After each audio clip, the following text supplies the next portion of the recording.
Monster like Kirby, it's hard out feeling pretty. Rocks in that building. Monster like Kirby, super quick like a frisbee, super tough like a grizzly. Sizzle, chisel, you measle, fizzle. I'm the Rizzle Dizzle. I'm the only one bad who can do like that. Yeah. I'm the only one. I'm the holy one. I ain't coming if I ain't invited. But my name is you ain't invited. I'm installing you erase from my memories, bitch. Go to hell. Yeah, I wanna keep on doing. Bonsoir Estelle. Bonsoir Ahmed. Lynn Chiro, grand espoir du rap français. Oui, cette jeune fille fait déjà la une des Un Rock, un magazine culturel connu en France. Elle a à peine 20 ans. Bon, elle est aux côtés de Vendredi-sur-Mer qui vient de Suisse et d'Hubert Lenoir, le Québécois dont je vous ai déjà beaucoup parlé. Lynn Chiro rappe en anglais, ça ne vous a pas échappé. Elle a choisi un pseudo qui mêle suédois et japonais puisque Lynn c'est pour Young Lynn, le rappeur suédois, et Chihiro c'est le nom de l'héroïne de ce très beau film de Miyazaki. Mais elle est bien française. Et Mohamed, elle fait vraiment partie de cette génération qui est multiconnectée à travers le monde. C'est comme ça qu'elle envoie sa musique via Internet.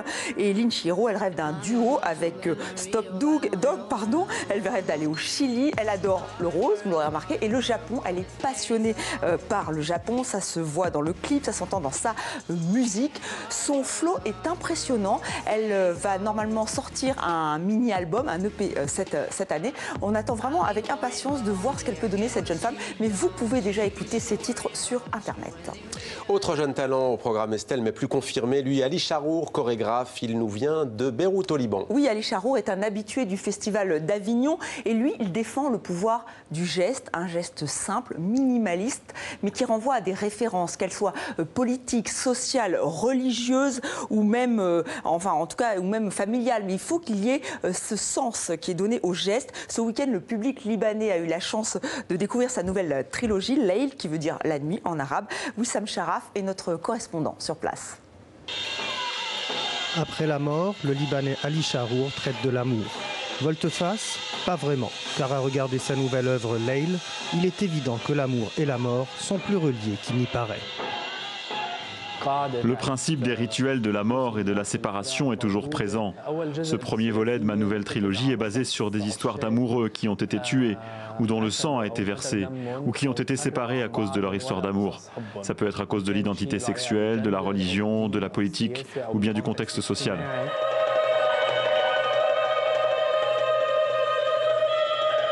Ali Charour emploie l'expression « tomber amoureux » au propre comme au figuré. Dans son spectacle où des corps habités tombent et s'entrechoquent, le jeune chorégraphe transmet l'énergie de rituels orientaux dans ce qui est l'un des atouts majeurs de son art, la gestuelle.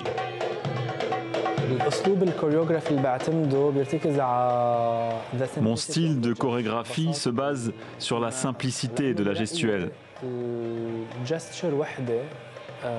À mon avis, un geste peut être suffisamment profond pour résumer tout un contexte. Et une danse ou une chorégraphie peut réécrire l'histoire.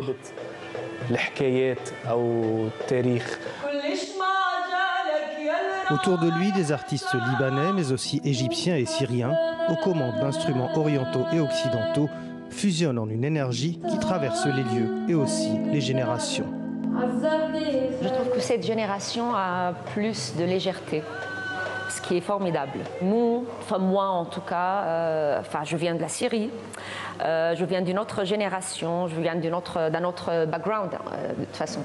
C'est vraiment lourd, tout cette vécu, c'est beaucoup plus lourd en fait. Mais cette collaboration avec cette génération est très intéressante parce que pour moi, ça me permet de découvrir comment je peux me libérer de ce poids-là.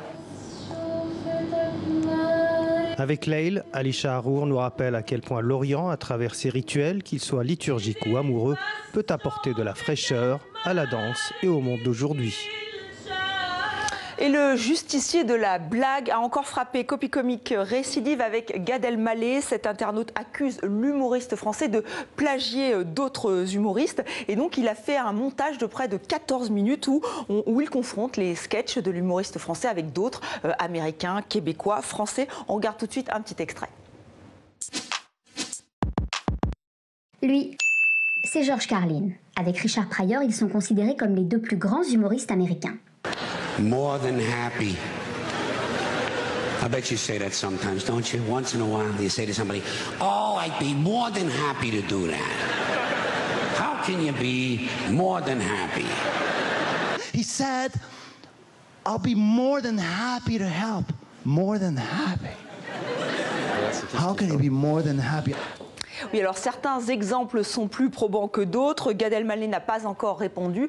Quant à l'auteur de ce montage, il s'explique dans le journal Le Monde. Il dit qu'il veut être un justicier, qu'il veut effectivement que justice soit faite. Il devrait sortir un nouveau montage, toujours sur Gad Elmaleh, le 4 février.